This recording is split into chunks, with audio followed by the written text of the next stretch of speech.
আজি বিশেষ এটা কথা আপোনালোকৰ সৈতে মত বিনিময় কৰিবলৈ মোৰ মন্তব্য প্ৰকাশ কৰিবলৈ ফেচবুকত এই ভিডিঅ'টো কৰিলো।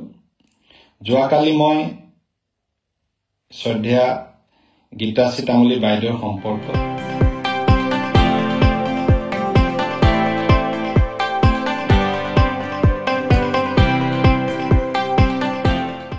হেল্ল' নমস্কাৰ বন্ধু-বান্ধৱীসকল, মই অসমৰ অন্য এটি নতুন ভিডিঅ'লৈ আপোনালোকক সকলোকে পুনৰবাৰ স্বাগতম জনাইছোঁ। আজি আপোনালোকৰ মাজলৈ এটি ভিডিঅ' লৈ আহিছোঁ। সৌ সিদিনা সদনত হোৱা আগৰ এটা ভিডিঅ' মই দিছিলোঁৱেই।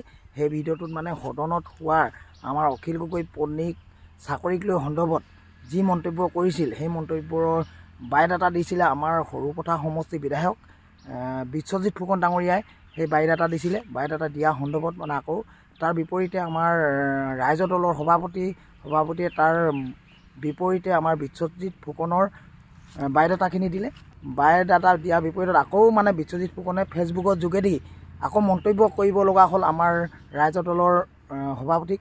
গতিকে আমাৰ বিশ্বজিৎ ফুকনে কিনো তাৰ বিপৰীতে মন্তব্য দিব লগা হ'ল ফেচবুকৰ যোগেদি, সেই কথাখিনি আজি ভিডিঅ'টো আৰম্ভ কৰোঁ। আপোনালোকে কোনো স্কিপ নকৰাকৈ ভিডিঅ'টো প্ৰথমৰ পৰা শেষলৈ চাই থাকিব। মোৰ চেনেলত যদি প্ৰথম চাইছে মোৰ চেনেলটো লাইক, কমেণ্ট, শ্বেয়াৰ এণ্ড নতুনকৈ চাইছে যদি ছাবস্ক্ৰাইব কৰি দিব নাপাব, তেন্তে বলক আজি আমাৰ বিশ্বজিৎ ফুকনে ফেচবুকৰ যোগেদি যিখিনি মন্তব্য কৰিছে সেই মন্তব্যখিনিয়ে আজি ভিডিঅ'টো আৰম্ভ কৰোঁ।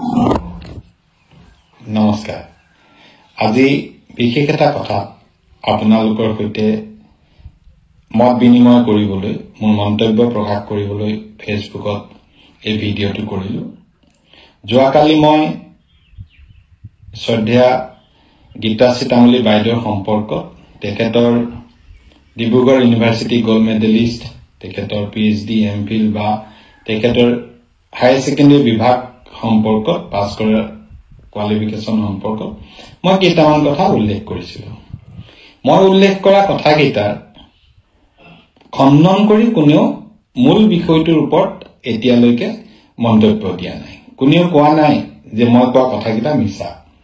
কিন্তু তাৰ বিপৰীতে মই সামাজিক মাধ্যমত দেখিছোঁ এক মিশ্ৰিত প্ৰতিক্ৰিয়া সৃষ্টি হৈছে। কিছু ব্যক্তিয়ে মোক কৈছে যে আপুনি এনে বিষয়ত লাগি থাকিব নালাগে, আপোনাৰ নিজৰ কাম কৰি যাওক। কিছু বিষয়ে মোক ব্যক্তিগতভাৱে আক্ৰমণ কৰিছে। কিছু ব্যক্তিয়ে এইখিনি কৰাৰ উপৰিও মোৰ পত্নীক টানি আনিছে। বিশেষকৈ অখিল গগৈ ডাঙৰীয়াৰ যি ৰাইজৰ দল, তেওঁলোকৰ যিটো যুৱ সংগঠন, সেই যুৱ সংগঠনৰ গগৈ উপাধিৰ এজন যুৱকে মোৰ পত্নীৰ সৰুপথাৰ মহাবিদ্যালয়ত অধ্যক্ষ নিযুক্তিৰ বিষয়টো টানি আনিছে। তেওঁলোকে অভিযোগ কৰিছে যে সৰুপথাৰ মহাবিদ্যালয়ত কিছুদিনৰ বাবে ভাৰপ্ৰাপ্ত অধ্যক্ষ আছিল, যিটো কথা তেওঁলোকে এটা অভিযোগ হিচাপে দাঙি ধৰিছে। আজিৰ তাৰিখতো অসমত যদি চায় 50খনতকৈ অধিক মহাবিদ্যালয়ত মই জনাত স্থায়ী অধ্যক্ষ নাই, বৰঞ্চ ভাৰপ্ৰাপ্ত অধ্যক্ষই মহাবিদ্যালয় পৰিচালনা কৰি আছে। আমাৰ গোলাঘাটতে যদি আমি চাওঁ, বৰপথাৰ মহাবিদ্যালয়ত প্ৰায় 13-14 বছৰৰ পাছত স্থায়ী অধ্যক্ষ হৈছে। মৰঙী মহাবিদ্যালয়ত তেনেদৰে 13-14 বছৰ অধ্যক্ষ স্থায়ী নাই। ঠিক তেনেকৈ অসমৰ বিভিন্ন ঠাইত মহাবিদ্যালয় পৰিচালনা সমিতিসমূহে বা মহাবিদ্যালয়সমূহে ভাৰপ্ৰাপ্ত অধ্যক্ষৰ জৰিয়তে মহাবিদ্যালয়খন পৰিচালিত কৰি আহিছে। সৰুপথাৰ মহাবিদ্যালয় কিছু সময়ৰ কাৰণে ভাৰপ্ৰাপ্ত অধ্যক্ষ থকা বিষয়টো একো নতুনত্বৰ কথা নহয় বা সেইটোৰ লগত অন্যান্য কথাবিলাক জড়িত নহয়। দ্বিতীয়তে তেওঁলোকে অভিযোগ কৰিছে যে মোৰ পত্নীয়ে যেতিয়া প্ৰমোচন পাইছিল, তেওঁ ফাইলটো ৰকেটৰ গতিত গৈছিল। মই জনাব বিচাৰোঁ, তেওঁলোকে দৰকাৰ হ'লে আহিলে প্ৰমাণ চাব। ডাইৰেক্টৰ হায়াৰ এডুকেশ্যনলৈ গ'লে তেওঁলোকে দেখিব যে মোৰ পত্নীৰ যিটো প্ৰমোচনৰ ফাইল আছিল, প্ৰমোচনৰ ফাইলটো এককভাৱে নাছিল।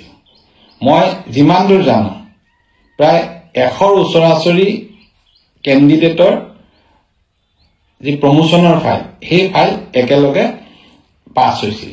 আৰু তাৰ বাবে তেওঁলোকে গুৱাহাটীত গৈ, সাধাৰণতে ইয়াত এবাৰ নিজৰ কলেজত ইণ্টাৰভিউ দিলে দ্বিতীয়বাৰ ইণ্টাৰভিউ দিয়াৰ প্ৰয়োজন নাথাকে। কিন্তু মই দেখিছিলোঁ ডক্টৰ প্ৰাপ্তি ঠাকুৰে নিজৰ কলেজত ইণ্টাৰভিউ দি ইয়াৰ পৰা চিলেক্ট কৰাৰ পাছতো তেওঁলোকৰ সেই গ্ৰুপটোক সমুদায় প্ৰাৰ্থীক গুৱাহাটীত আকৌ এটা ইণ্টাৰভিউৰ বাবে নিমন্ত্ৰণ কৰিছিল আৰু দুটা ইণ্টাৰভিউ দিয়াৰ পাছত তেওঁ এছ'চিয়েট প্ৰফেচাৰ হিচাপে নিৰ্বাচিত হৈছে এইবিলাক কথাৰে মূল বিষয়টোৰ পৰা আঁতৰি থাকিবলৈ ভুৱা অভিযোগ উত্থাপন কৰা হৈছে দ্বিতীয়তে সৰুপথাৰ মহাবিদ্যালয় মইতো কেতিয়াও সভাপতি নাছিলোই যেটো তেওঁলোকে অভিযোগ কৰিছে তথ্যভিত্তিক নহয় আৰু সভাপতিজন মই পাতি লৈছো বুলি কৈছে পাছত সভাপতিজন মই বিধায়কৰ পূৰ্বে সৰুপথাৰ মহাবিদ্যালয়ৰ পৰিচালনা সমিতিৰ সভাপতি হিচাপে দায়িত্ব গ্ৰহণ কৰিছে গতিকে মোৰ ওপৰত উত্থাপিত মোৰ পত্নীৰ ওপৰত উত্থাপিত অভিযোগসমূহ কেৱল যে ভিত্তিহীন এনেকুৱাই নহয় এই অভিযোগসমূহ তেওঁলোকৰ প্ৰতিশোধ পৰায়ণ মনোবৃত্তিৰ পৰিচয়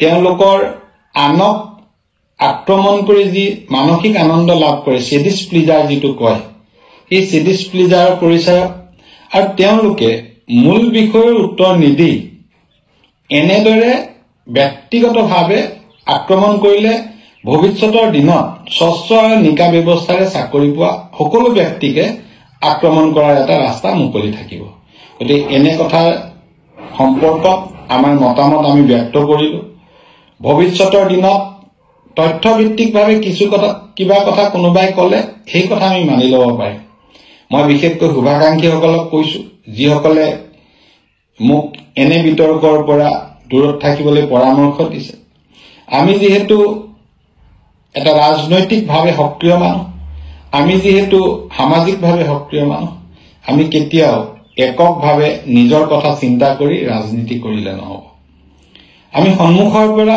বিষয়সমূহ উত্থাপন কৰাৰ প্ৰয়োজনীয়তা আছে মই পূৰ্বতে কৈছো যে যিকিটা বিষয় মই উত্থাপন কৰিছো সেই বিষয়কিটা আজিও শুদ্ধ যিকিটা বিষয় মই উত্থাপন কৰিছো ভুল বুলি ক'ব পৰা কোনো ব্যক্তি নাই সেই কথাকিটা আপোনালোকেও ভুল বুলি ক'ব নোৱাৰে তাৰ বিপৰীতে মোক ব্যক্তিগতভাৱে আক্ৰমণ কৰি মোৰ বিষয়ে কৈ বিষয়টো পাতলোৱা হৈছে দ্বিতীয়তে এপেক্স বেংক ৰিলেটেড কিছুমান মন্তব্য তাৰ লগত দি দিয়া হৈছে মই আপোনালোকক জনাব বিচাৰিছো যে এপেক্স বেংকত যিটো ৰাজেশ বাজাজে তাতে বেংকত কেলেংকাৰী কৰিছিল তাৰ বাবে গোচৰটোৰ গোচৰীয়া সহি হিচাপে সহি ময়ে কৰিছিলো আৰু সেই গোচৰটো এতিয়া ইডিৰ হাতত আছে গতিকে মই গোচৰ দিয়া মানুহটোক উলুটাই মই জড়িত বুলি ক'ব বিচৰাটো হাস্যকৰ কথা পুলিচকে যদি চুৰ ধৰিব বিচাৰে হিয়া একেবাৰে ভুল তেওঁলোকে মূল অভিযুক্তৰ সম্পৰ্কত আজিলৈকে এজনেও মন্তব্য নকৰে যিসকলে মোৰ বিৰুদ্ধে মন্তব্য কৰিছে তেওঁলোকে ৰাজেশ বাজাজ বা সেই সময়ৰ ব্ৰাঞ্চ মেনেজাৰ সুৰক্ষা দিবলৈ মাজে মাজে যত্ন কৰা দেখা গৈছে গতিকে ৰাজেশ বাজাজৰ কেছটো প্ৰথমে অৰ্থনৈতিক অনুসন্ধান শাখাৰ হাতত আছিল আৰু এতিয়া ইডিৰ হাতত আছে আমি আশা কৰিছো এই বিষয়টোৰ পৰাও আমি সদুত্তৰ পাম আৰু বেংকে ন্যায় পাব অসমৰ জনসাধাৰণে ন্যায় পাব ধন্যবাদ